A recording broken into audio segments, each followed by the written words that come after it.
just a little,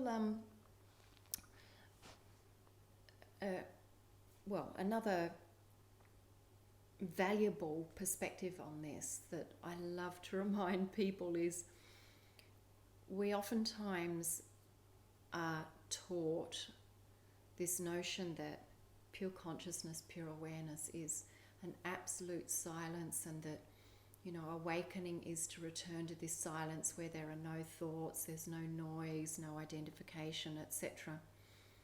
When what silence is actually the sum totality of all sound, just as we see that existence is this infinite spectrum of energies and light.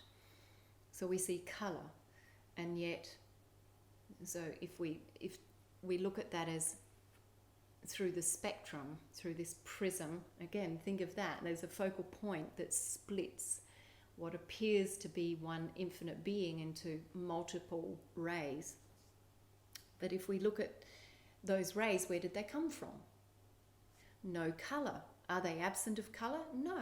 They're the sum totality of colour, just like white is the sum totality of all colours reflected, and black is the sum totality of all colours absorbed, which is why pure consciousness can be experienced as both the void or the inky blackness. So some people experience that. You go into silence or stillness and it becomes this vast, infinite void of inky nothingness, blackness.